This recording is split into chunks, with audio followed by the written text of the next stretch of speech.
Eu sou Luli Monteleone e hoje eu vou te levar para passear pelo Mosteiro dos Jerônimos em Belém, Lisboa. Tô começando a visita aqui pelo lado de dentro já. Esse aqui é o claustro, que é a parte mais impressionante do mosteiro, além da fachada do lado de fora, que também é realmente linda, linda, linda.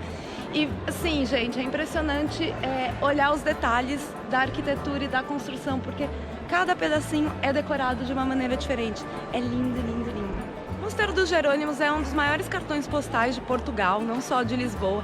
É o símbolo da arquitetura manuelina. Foi mandado construir pelo rei Dom Manuel I em 1501 e a sua construção durou mais de um século, gente. O rei mandou construir esse mosteiro aqui porque Belém, na verdade, naquela época ainda não fazia parte de Lisboa, era uma pequena aldeia próxima a Lisboa, mas que era de onde partiam os grandes navegadores portugueses. Aqui era um porto e era como se fosse a porta de entrada de Lisboa. Então construíram esse mosteiro aqui para dar a bênção aos marinheiros e navegadores e afins. O claustro do Mosteiro dos Jerônimos servia de isolamento, né, para os monges que moravam aqui. Então era a área que eles usavam como recreação, para descansar, para, enfim, se divertir de alguma maneira, não sei exatamente como, mas sim, era bem bonito, né? Eles viviam isolados, mas isolados num lugar bonito, pelo menos isso.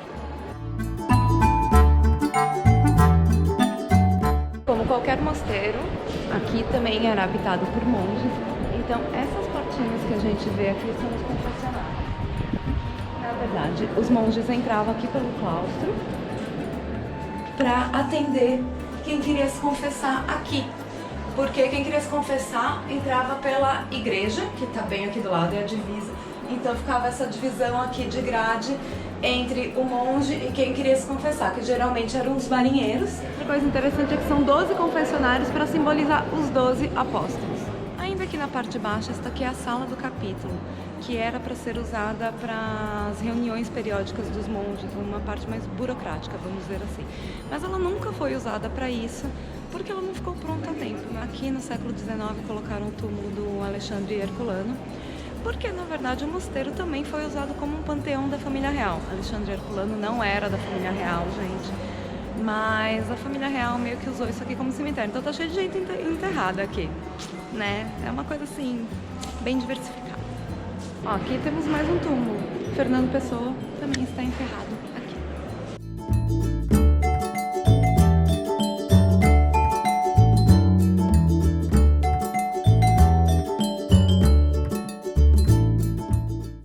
Este aqui era o refeitório dos monges e tem esses azulejos aqui lindíssimos que circulam toda a sala, que são de 1780.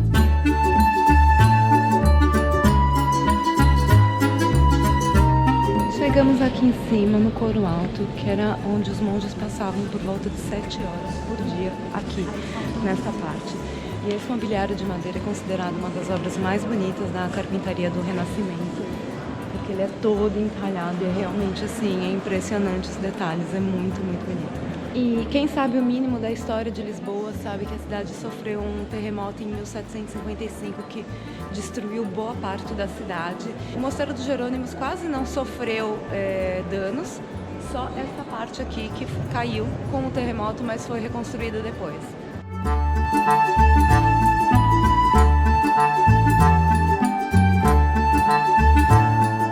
Aqui nessa sala, que hoje em dia tem uma exposição permanente que conta a história do mosteiro, e não só do mosteiro, mas de toda a região aqui de Belém. Antigamente funcionava a biblioteca, a livraria, que chegou a ter mais de 8.000 títulos. Algumas informações práticas para quem quer visitar o Mosteiro dos Jerônimos. A entrada custa 10 euros e os bilhetes são comprados ali naquela porta. Como vocês podem ver, o prédio é enorme e nem tudo hoje em dia funciona como o Mosteiro dos Jerônimos. O mosteiro é só essa parte para cá. Naquela outra ponta tem o Museu de Arqueologia e o Museu da Marinha, que são dois museus bem legais também, que eu vou mostrar para vocês em breve. E aos domingos a entrada é gratuita para quem mora aqui em Portugal até às 14 horas, que foi o que eu fiz, né? Porque eu moro aqui, né, gente? Não vou ficar pagando para entrar nos museus. Mas se você não mora em Portugal e não quiser pagar para entrar, você pode visitar apenas a igreja do mosteiro, que a entrada é sempre gratuita.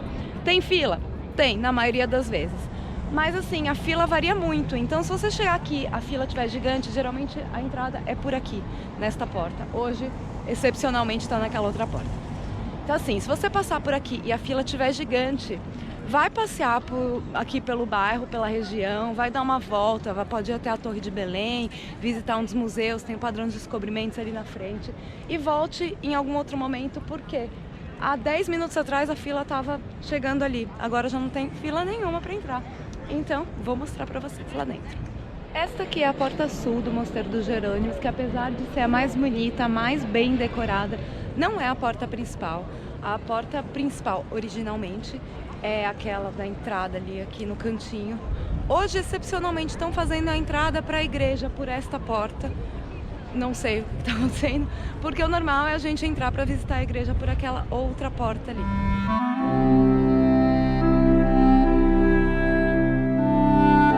Lembram que eu falei que o mosteiro foi usado como panteão da família real? Então, aqui nessa parte temos os túmulos do rei Dom Sebastião, Dom Afonso, mas Dom Felipe, Dom João, Dom Manuel, Dom Antônio, Dom Diniz, Dona Isabel e Dona Beatriz.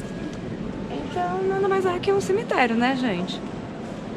Mas tem outros túmulos mais interessantes aqui, que tá lá na ponta, eu vou mostrar pra vocês. Outra coisa interessante é que a igreja continua funcionando como uma igreja normal.